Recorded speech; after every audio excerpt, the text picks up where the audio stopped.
That was the last race, and the second to last event in this entire game. That's right, we are just about there.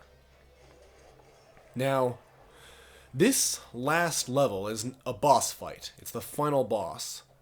It's the final boss for me in that I'll be fighting my way up through a gigantic crawler that is also a giant circus tent, full of chainsaws and wrecking balls and that sort of thing. It's also going to be a final boss for you. Because for you, I have prepared my longest, most agonizingly detailed, off-topic historical anecdote yet.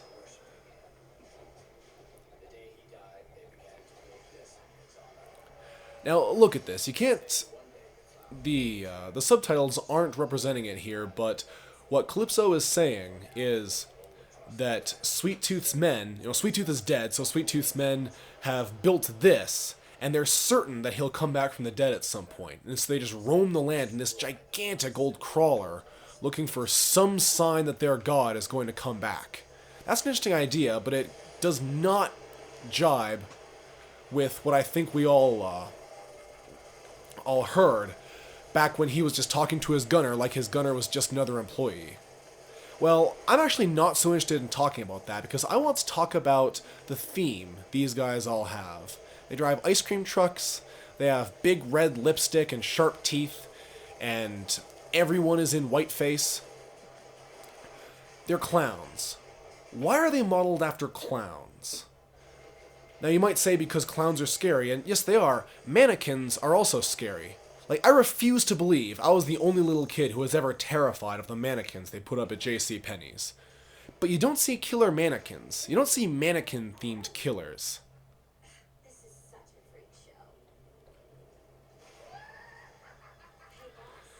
So why clowns? Well, you remember how Smithsonian Magazine has a article on the history of creepy dolls?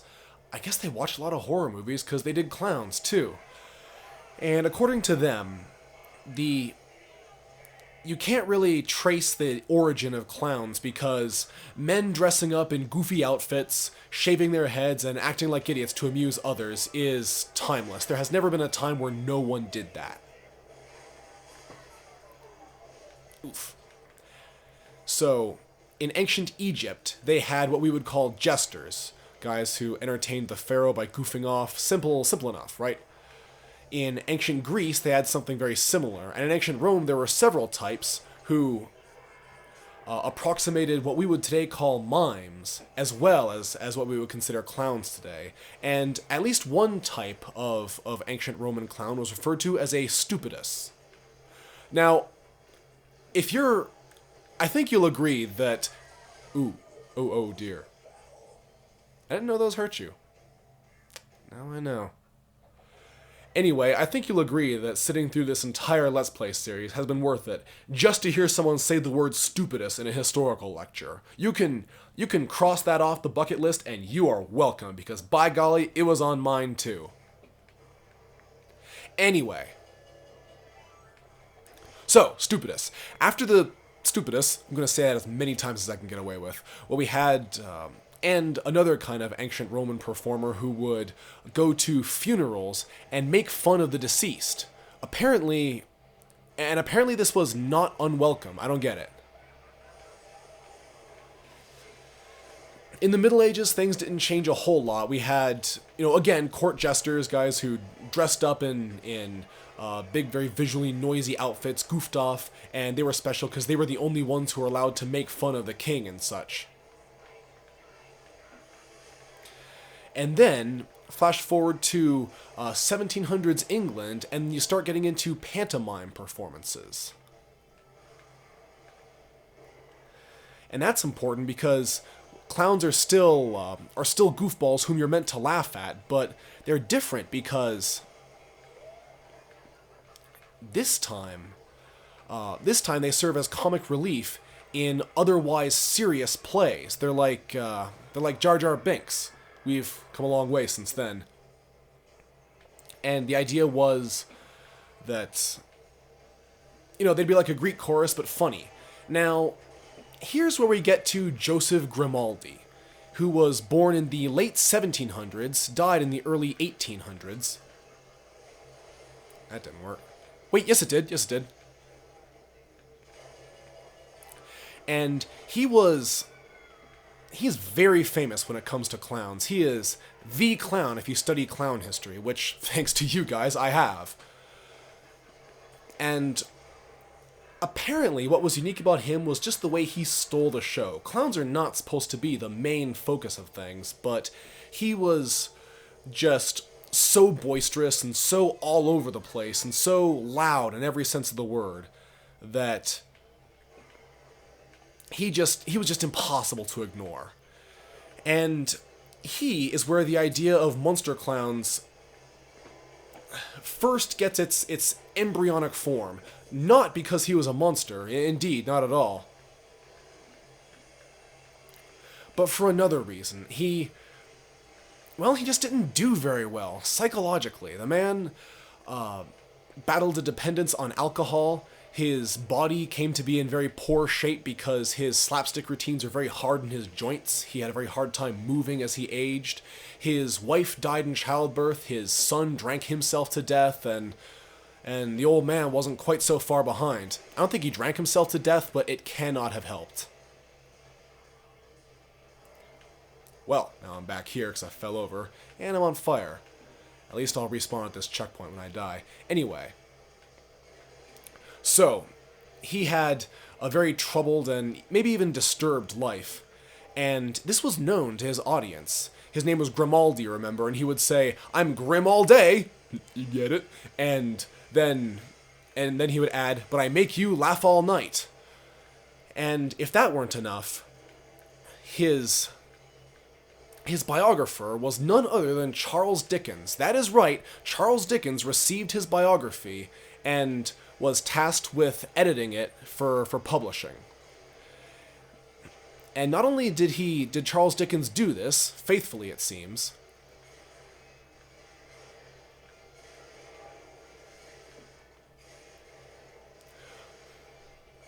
but what else is, Charles Dickens had already written something else called the Pickwick Papers, and it was a story of a very sad and mentally damaged clown who gets involved in a curse or some occultic thing. Haha! First time I ever gotten past those fists without getting squashed by them. Now, you'll notice that none of these guys are killers. None of these guys are murderers or anything like that. But what's happening is, the Pickwick Papers and the biography of Joseph Grimaldi put together, they popularized the idea of clowns as sad and emotionally damaged people, as barely functioning people, as people to be felt sorry for. And popular culture takes this idea and runs with it. It's not just Charles Dickens. Towards, let me see here, in 1851, there was a play called Rigoletto, where this jester, I think he's a jester, not a clown, but the difference is very small. This jester gets himself snagged up in a curse, and through his callous and poorly thought out jokes, he influences people to kickstart an entire web of murders that eventually catches up his own daughter. So it's a very grim and sad story.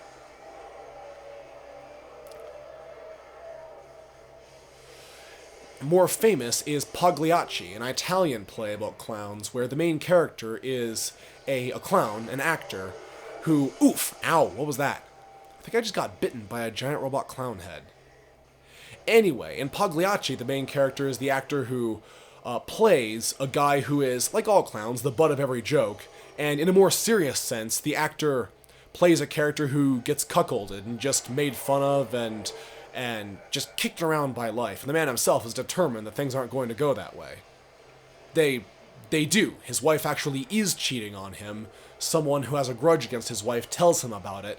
And in the middle of the play, where all this stuff also happens, he snaps and kills everyone. So the message is sort of a beware the nice ones, don't beat up on the clown too much sort of message. And now we've got ourselves some killer clowns. The clown from Pagliacci, and the clown from... Oops, ow. See? Bitten by a giant clown head. What did I tell you? Now we've got clowns who are violent and destructive, as well as being tragic and damaged. And the irony, of course, of a clown doing all this is still there. You know, this isn't doing anything.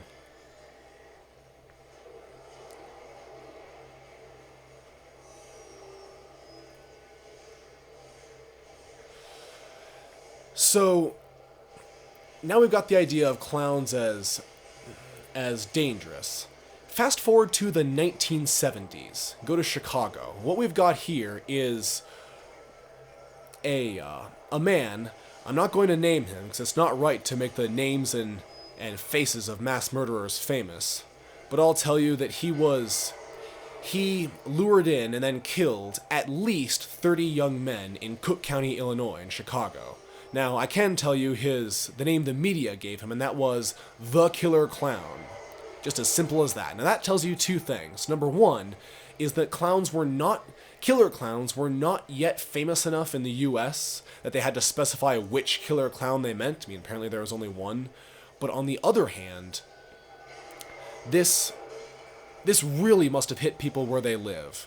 Because, well, there were a lot of headlines with this guy. This, according to... I can't remember if it was the Smithsonian or BBC. Anyway, you can look him up because he is very famous. And in the end, they caught the son of a gun and executed him. But by that time, the idea of killer clowns had already gotten a fresh boost. And that was especially potent because consider when this happened. This was between 1972 and 1978. Now, in 1969, they originated the idea... They originated the slogan that appeared on TV frequently, "It's 10 p.m., do you know where your children are?"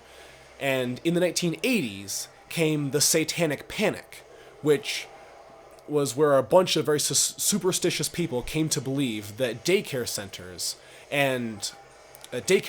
were abusing children satanically, and that Dungeons and Dragons was a front for a massive, intensely coordinated, intensely disciplined, extremely secret cabal of Satanists. It's not, by the way. Now, what happened... Now, so this was an era of the US becoming much more protective of its children. So, the idea of a killer clown running around killing young men hit especially hard because of when it happened. And finally... in the early 1980s, is it 1981? I will check that. Stephen King is in Colorado thinking of what kind of monster would hide under a city the way the trolls from Billy Goat's Gruff hid under the bridge to try to tempt the goats.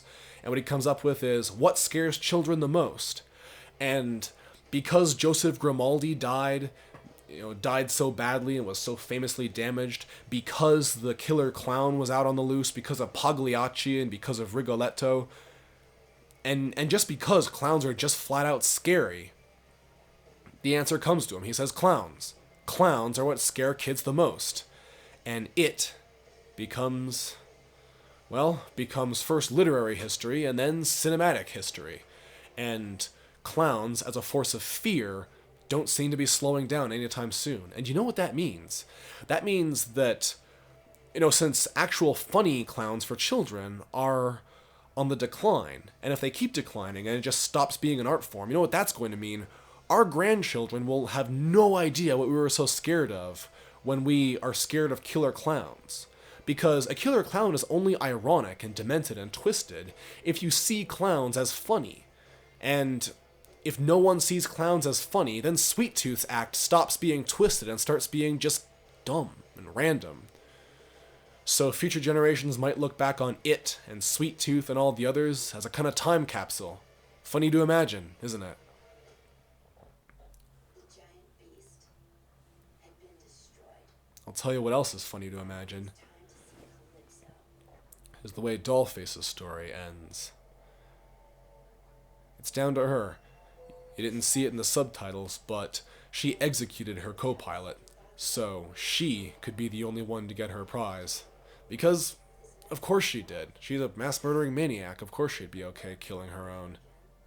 I'll just be back where I was. Dealing with an endless swarm of whiny bitches. Half my town. While I climbed the ladder of success when Calypso could just Look at the look on Calypso's face. He knows exactly what she is thinking. get out of this mess. And he doesn't seem to be looking her in the eye, either. Not that there's anything to see.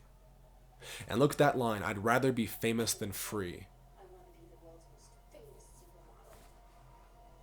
Excuse me, Maya? No more struggle. No more competition. No more fighting whiny bitches over billboards. No more giving in to nasty photographers who just want to sleep with me. No more selling my soul just to get time on some second-rate catwalk.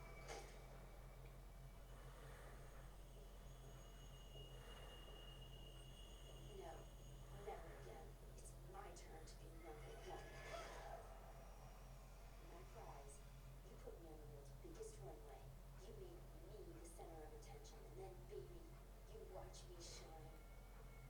Your wish is granted. Calypso doesn't say much in these cutscenes, only in the introductions to levels. He actually did it. Is this New York? Paris? Milan? Wait, So she had a giant robot at one point.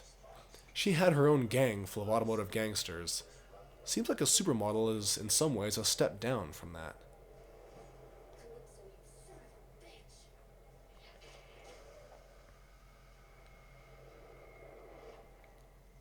Why, Miss Fox? Light people can catch themselves just on their hands. I weigh 180 pounds. When I trip over, I am going down. Straight on my face.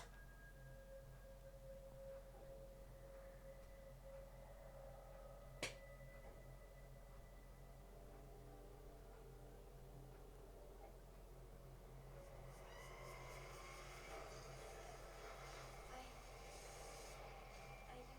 used to be so beautiful.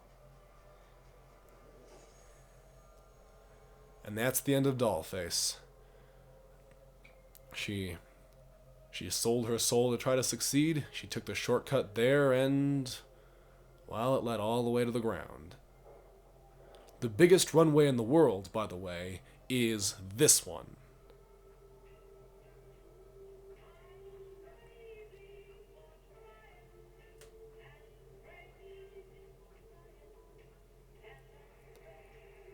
Well, if she walked up there on her own, but people are saying, people are saying it's Calypso, and that it's his twist. Oh, man, here we go again. No, listen, it's all true. But there was this preacher, right? And he, wait a minute. Where are the cops and all this? Well, now look, they have wishes too. Everyone will tell. So here we go again. The idea is that if Twisted Metal is real, that Twisted Metal is fake, and therefore the only reason authorities aren't trying to stop it is because everyone in the authorities has their own wishes and is interested in participating in Twisted Metal. But that's not what we saw. And indeed, the pedestrians don't have any dog in this fight, so what are they doing? So I think you can tell, I'm on the radio host's side. Even within the slightly messed up world of Twisted Metal, it doesn't make sense that Twisted Metal is real. I mean, if this were a Mad Max style post-apocalyptic thing, of course. But the idea that all of this is happening in the real world? No. I think this is a fever dream. And right now, I think we're looking at the dreamer. Because think about this. Preacher is this kind of zealot who would love to believe that there's Satan, in flesh and blood out in the real world who needs to be stopped. He survives this whole thing, unlike all three of the other characters who you would think this dream would end after they die. And, he isn't, aside from being a preacher, he's not part of any kind of authorities. He's not law enforcement or anything. Which means that it makes sense that the police never tried to stop the Twisted Metal contest from happening.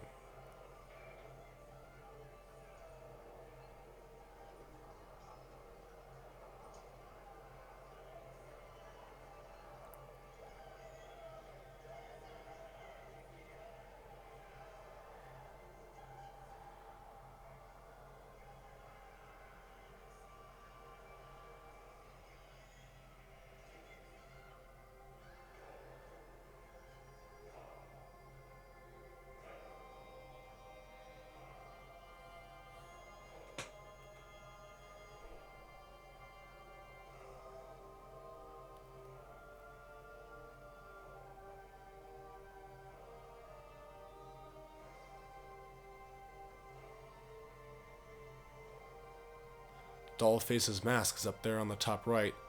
Was that there before? I don't think it was.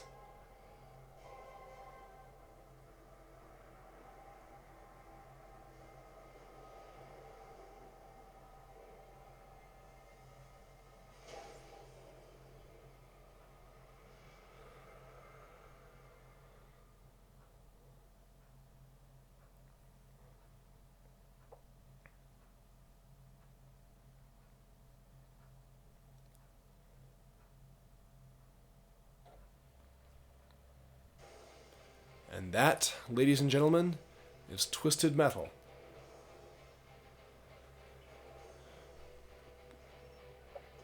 Like I said before, I don't always like its theme, but it's just bursting with creativity everywhere. You wouldn't mistake it for any other game there is. And, well, the gameplay is tightly constructed. They come up with new things for you to do all the time.